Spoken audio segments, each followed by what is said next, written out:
Hello everybody, just want to welcome you tonight. Whether you're a new listener or a repeat listener, I'm going to go over the Staple Up application this evening. Please feel free to send in any questions along the way and we'll answer questions at the end of the presentation.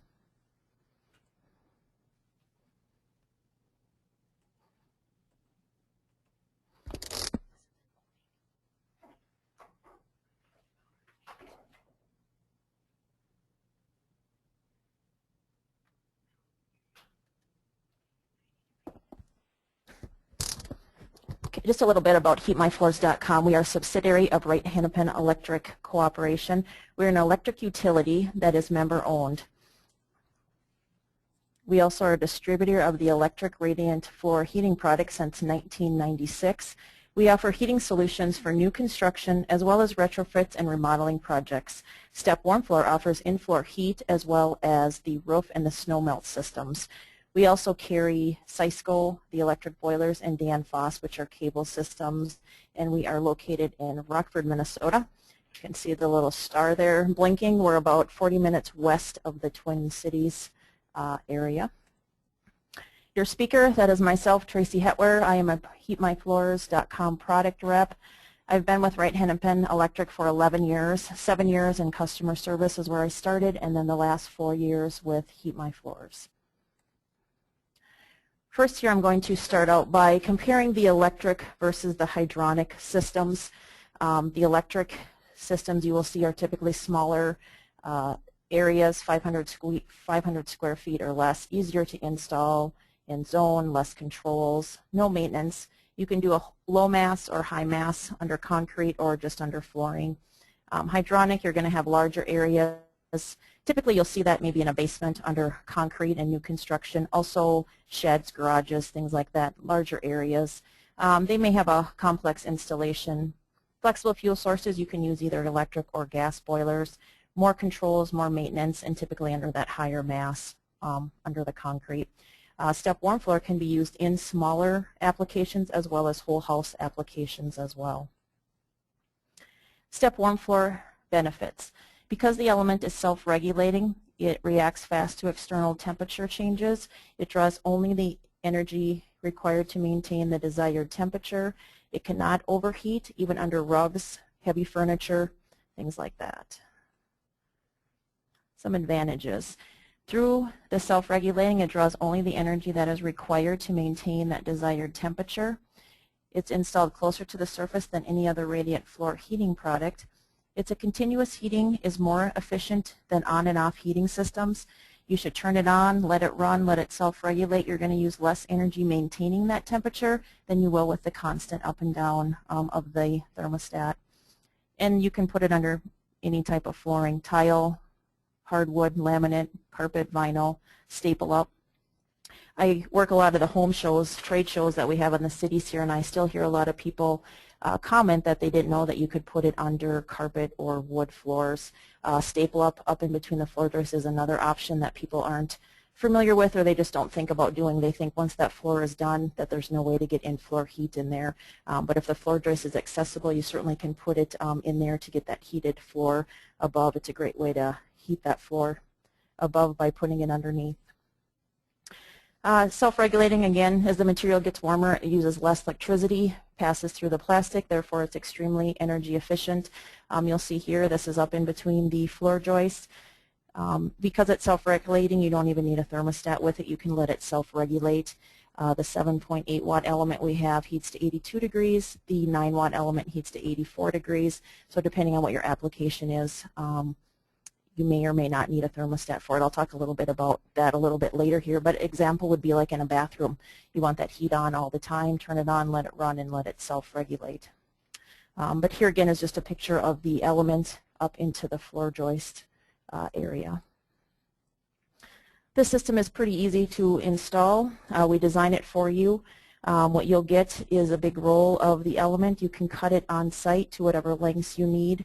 So each job is customized for you for your project. It's all designed for you. I'll talk a little bit about that later on here, how to design those systems.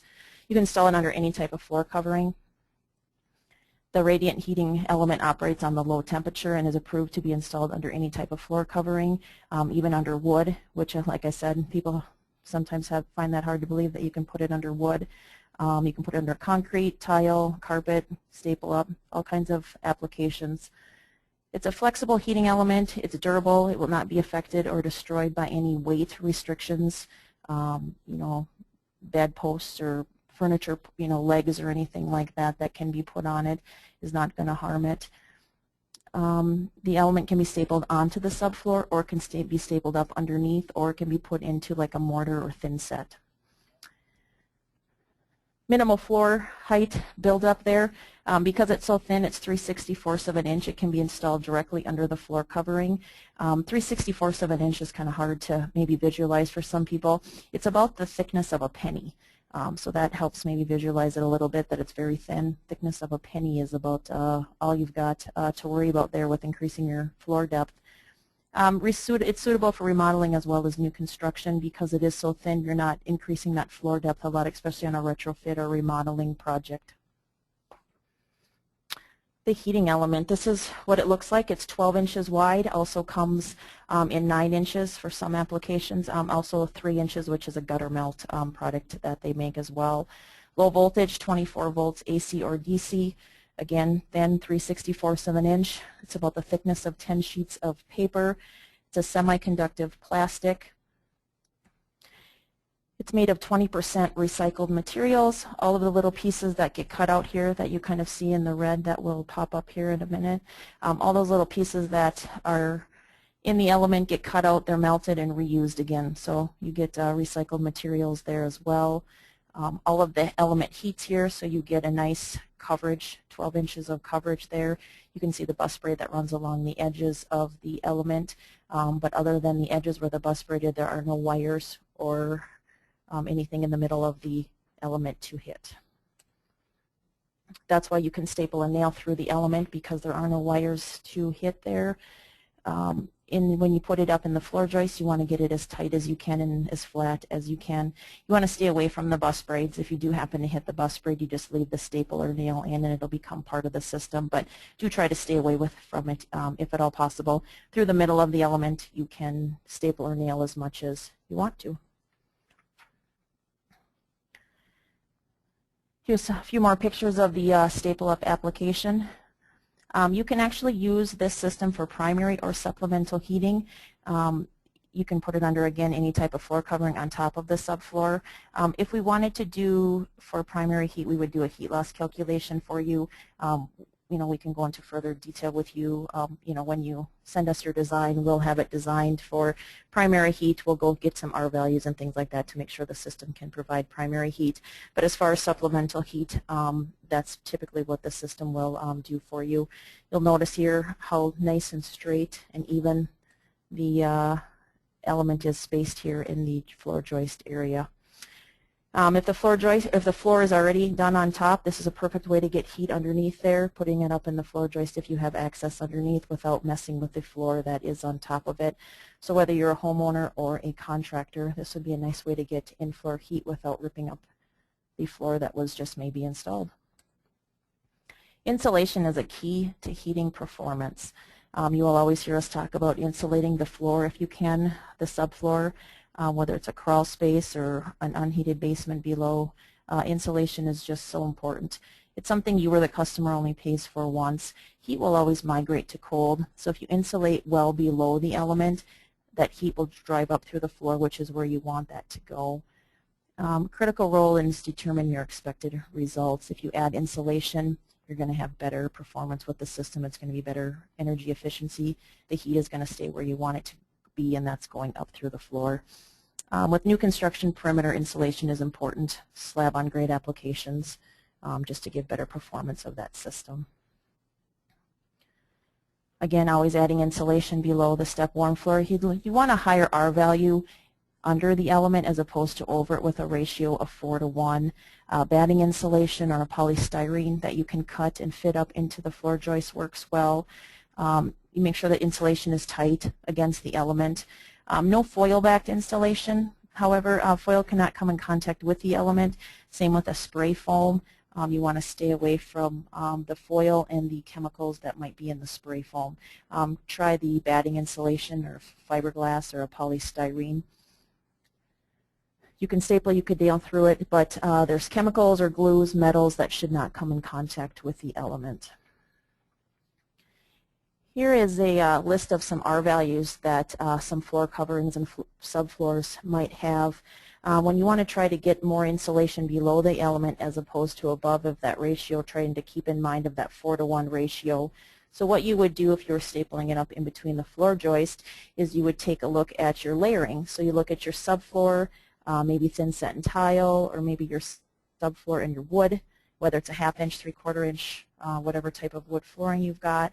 And then you've got maybe carpet pad and carpet over that. So you would try to add up those layers, the R values of those layers, and then just make sure that you have more R value underneath.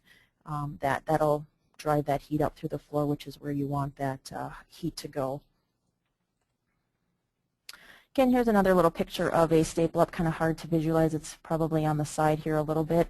But you staple the element directly right to the subfloor, insulate with maybe a fiberglass, maybe an R11 or R19 or a 1.5 inch polystyrene, leaving no air gaps.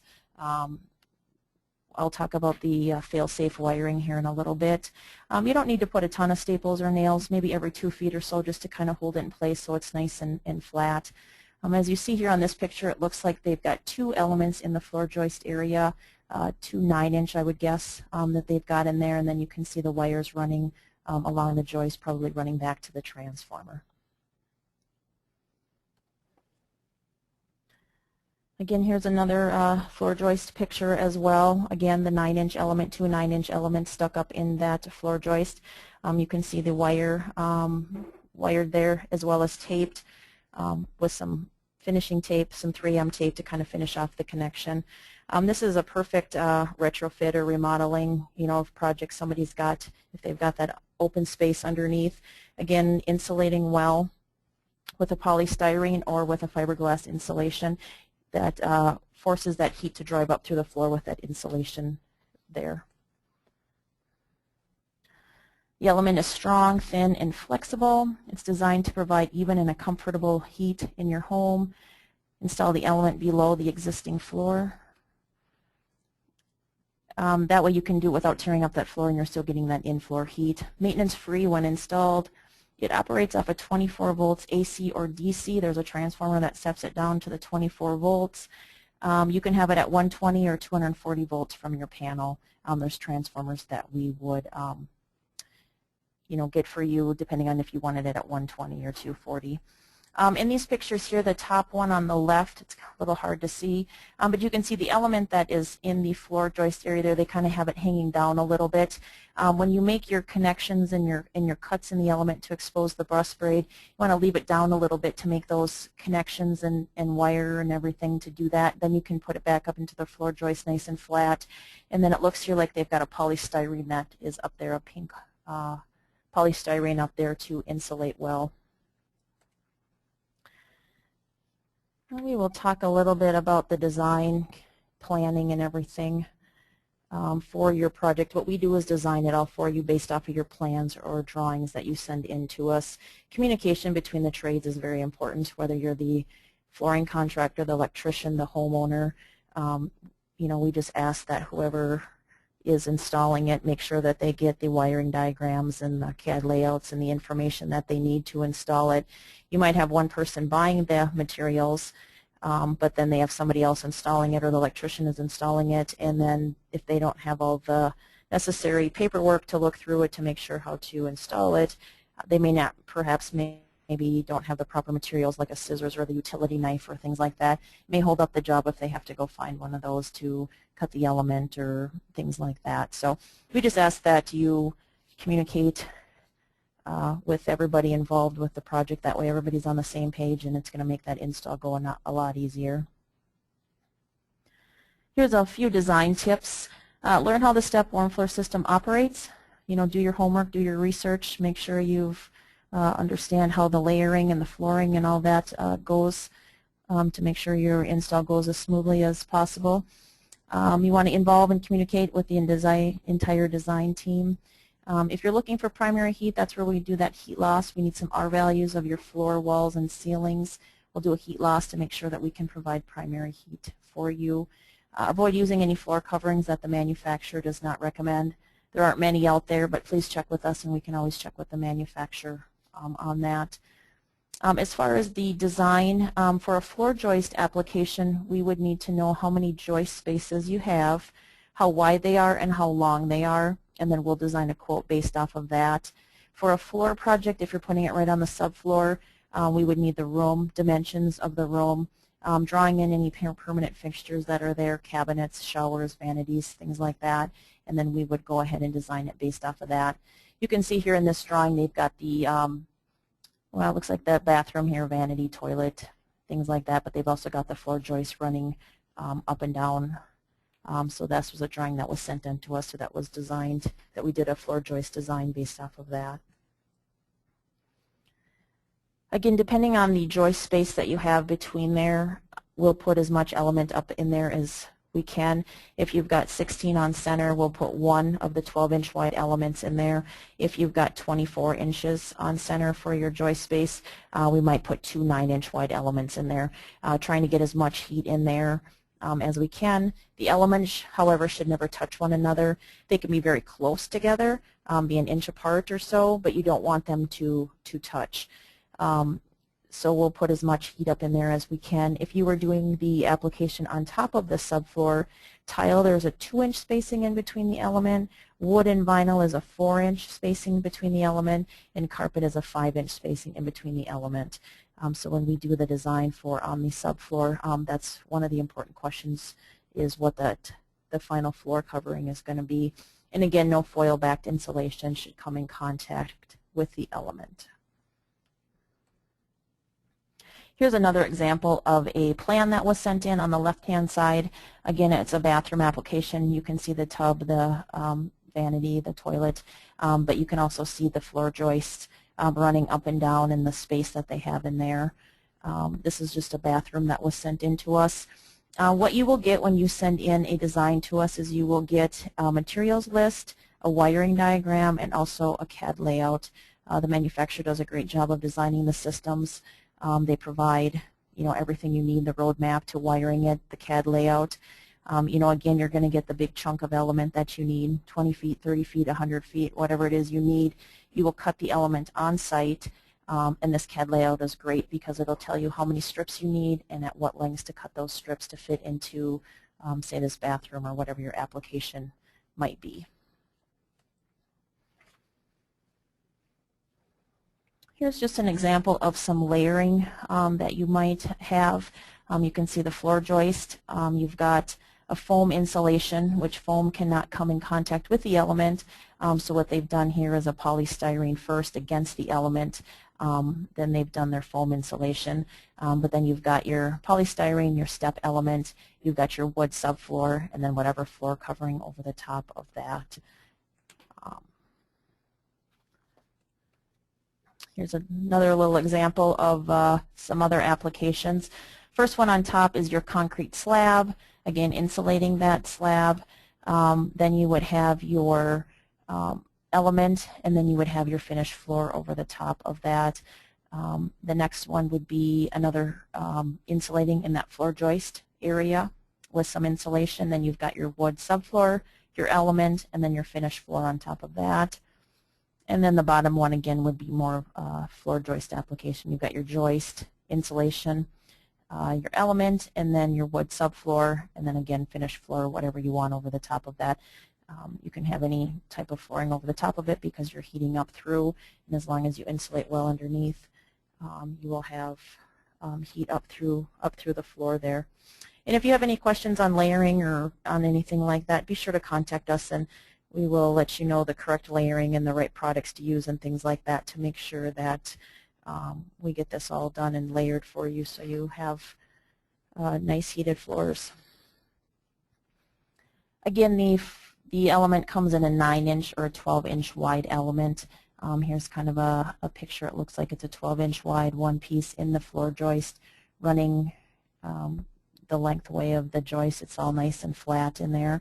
And again, depending on the size of your joist, we'll try to get as much heat up in that area as we can. This one is a fairly easy picture to see. You can see the joist space there. The element is starting to be put into the floor joist. It's nice and flat. It's all snug up in there, and he just rolls it out in the floor joist, staple, nails it up, keeps on running it, as far as the joist spaces.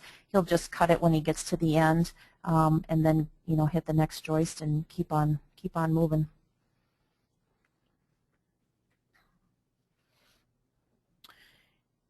Next here we'll look at the materials that would be provided by HeatMyFloors.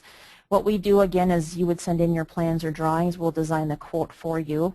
So on your materials list, what you would have is you'd have your element, depending on what you need for that, what size element, the 9-inch or the 12-inch. If we're going to do the 7.8 watt, which is what we use under carpet or wood, or we have the 9 watts per square foot, and that we use in our staple up or under tile applications.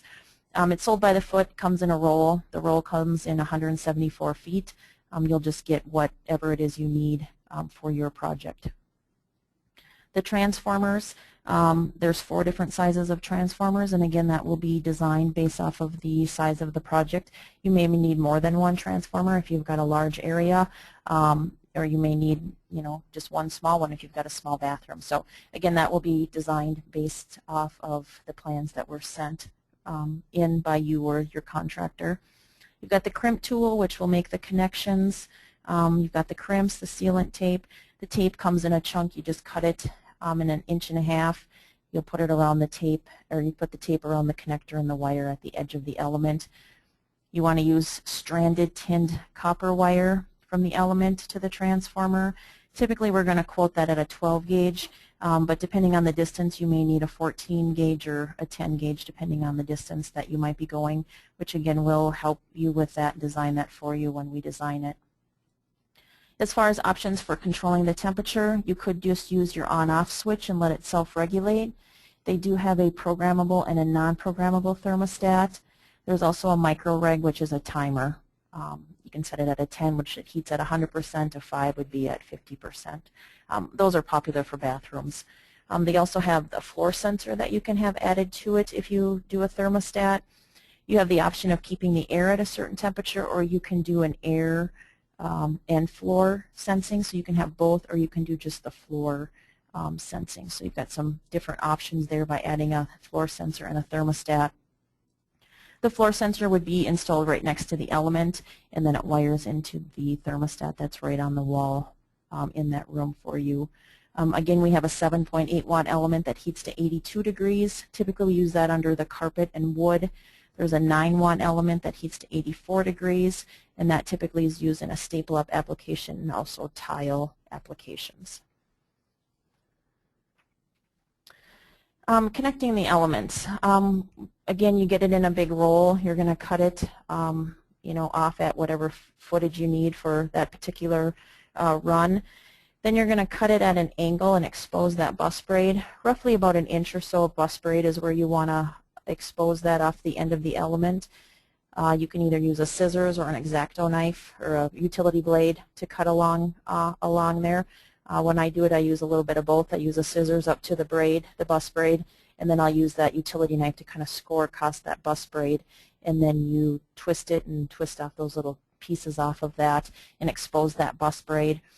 Then you'll want to use your 12 gauge stranded tin copper wire. Fan it out, don't twist it, which is common to do is twist it, but you want to fan it out.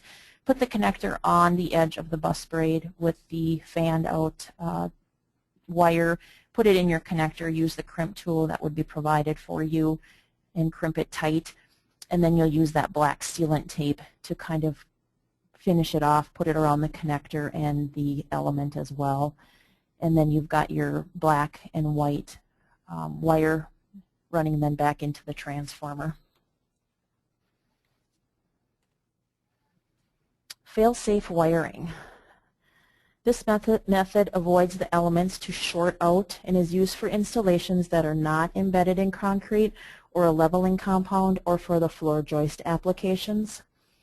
The heating element can be routed directly to the transformer, or it may need to go to a terminal block if that is needed. the terminal block is not always needed, but if you are going longer distances, then you may need to go to a terminal block first before you go into the transformer. But again, we'll design that for you based on our conversation with you and knowing distances for voltage drop and things like that. So the fail-safe is really for that what-if scenario. If by some chance the wire gets cut, you want to have connected at the other end to keep that heating continuing on. Here's just another picture of the fail-safe wiring. This now would be not having a terminal block going directly right into the transformer. The heating elements would be energized at both ends. You want to make sure your wires have the same polarities and connected to the proper terminals.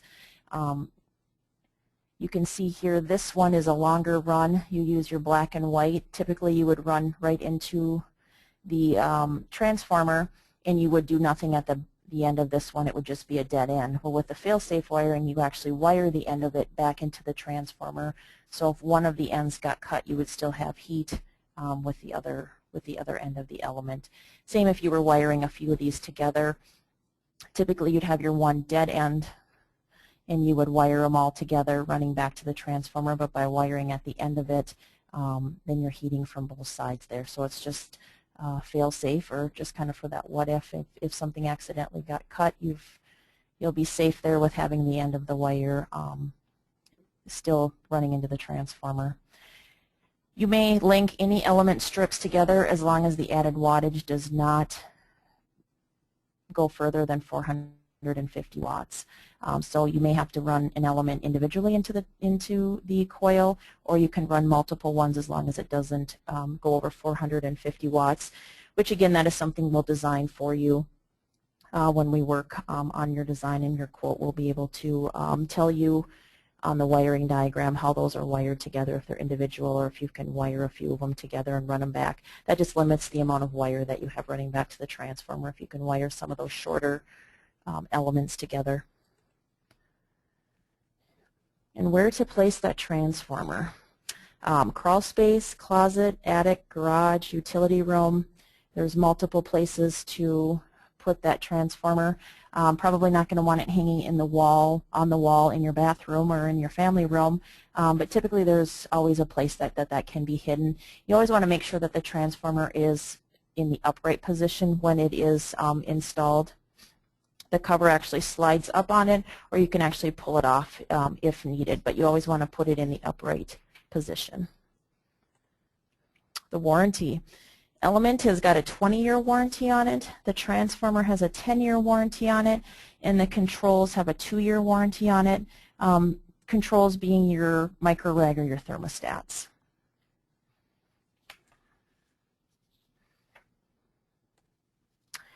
And the Step Warmfloor webinar schedule, I am the actual last presenter of this series of webinars. The other ones are all posted on the website. This one tonight here will be posted shortly. You can see Dennis was the first presenter. He did the wood floors.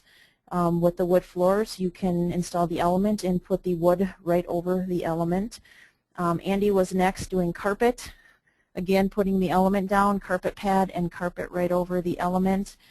Steve was last week. He did the tile segment. You don't need to do a self-leveler over the element at all. You can have the element and do a thin set and tile right over the top of that.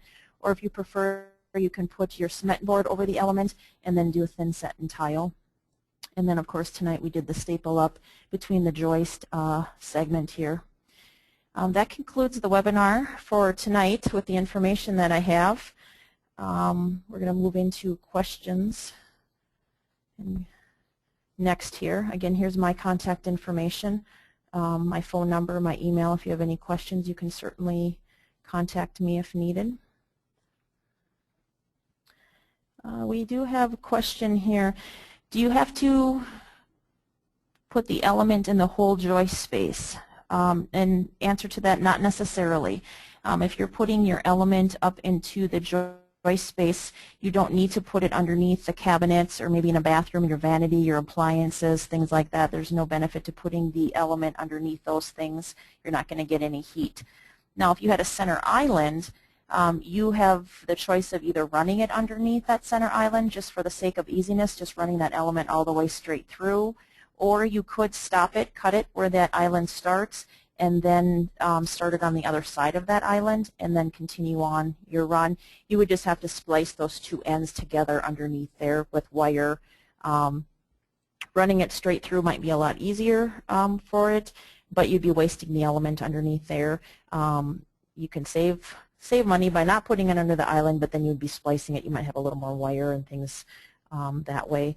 Same for any ducts or pipes. The element is pliable enough. It's possible to maybe move around or over the pipes.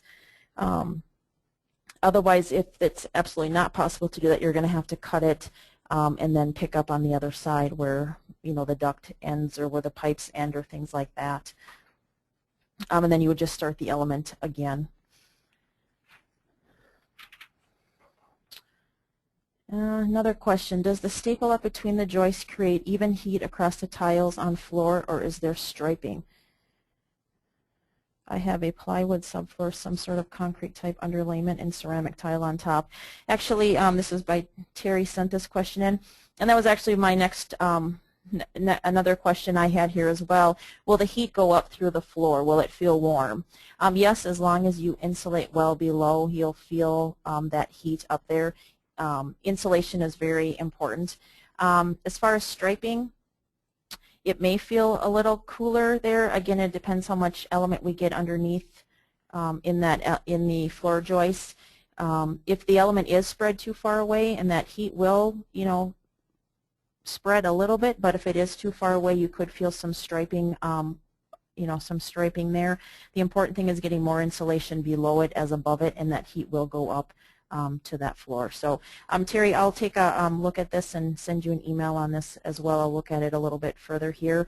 But it should work just fine to have the elements there as long as you insulate well. It'll drive that heat up through the floor, and it'll give a nice, even, consistent heat. Again, the other question I had here was just feeling that heat up through there, and as long as you insulate well, you should be, you should feel that heat up there just fine. The heat will spread. And you should have, nice warm floor there. With the concrete, that kind of helps spread that heat, underlayment, things like that. It'll kind of help spread that heat. So it should work very well for that. Looks like we have another question here. My assistant is writing it and sending it as we speak. Can you use both 12-inch and a 9-inch element in between the joists? Yes, you can do that. If that's depending on what your joist space is, maybe a 12-inch and a 9-inch would work better in there, or maybe two 9-inches would work, or probably not two 12-inches. It probably isn't that wide, but if it was, you could do that. So we try to get, depending on that joist space, we always try to get as much heat in that joist space as possible. Good question. Oh, we got one more. Terry, can the insulation touch the element? Yes, as long as it is a fiberglass insulation or a polystyrene, yes, that can touch the element. Any foil-backed insulation cannot touch the element. Unless it was foil on one side and you flipped it around and that foil wasn't touching the element, that would be fine. But the foil, metals, things like that would short out the element. So again, Terry, if you do have questions on a specific insulation piece, let us know what that is. If we don't know the answer, we'll check with the manufacturer. But the insulation can touch the element as long as it's not foil-backed insulation. The things that cannot touch the element are like mastics, glues, adhesives, foils, anything that would have chemicals or solvents, things like that. Those are things that cannot come in contact with the element. Stapling, nailing it, not a problem.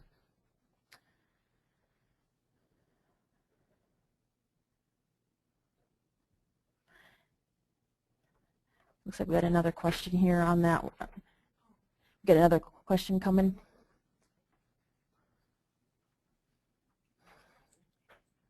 Okay. Do we offer contractor discounts? We do offer contractor discounts. We do have a discount program set up for architects, designers, contractors, builders, remodelers. We do offer contractor discounts on that. you are our repeat business. You're our people that are out seeing people that we don't see. So let us know if you are a builder. We'd be more than happy to come and meet with you or meet with your employees and go over the product and things like that. We do offer discounts, so please give me a call and we can go over what our discounts are and offer you some discounts to try to make you a little money, as well as the installing it and things like that.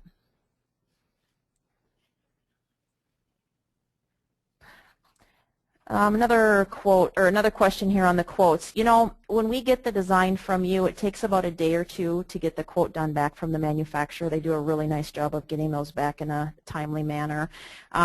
Within a couple days to a week, we can have everything turned around. It takes a day or two to get the quote back. We get it in a PDF form. We can email it to you, fax it to you, give you a chance to take a look at it. We have everything in stock here, so we would be able to have a will call order. You could pick it up here at our office in Rockford, or we can ship it to you. We do credit cards over the phone, or you can send a check, pay at pickup, whatever is easiest, and we can get that sent out to you. So again, within a couple days to a week, we can have everything turned around for you. Okay, I think that is it with the questions here. Terry, it looks like you had a few questions. I will follow up with you and go into more depth with some of those questions if you feel the need to do that. Here's our HeatMyFloors staff. Everybody all together, looking good. I just want to thank you from the staff here at HeatMyFloors. Thank you for the time tuning in to us this evening, to the webinar, as well as any previous ones. We're available here to answer any questions that you might have with your project. Give us a call or email us. We're more than happy to answer any questions that you might have or help you out with your project. The important thing is that you get heated floors, so we'll do everything we can to help you accomplish that goal. Thank you, everybody. Good night.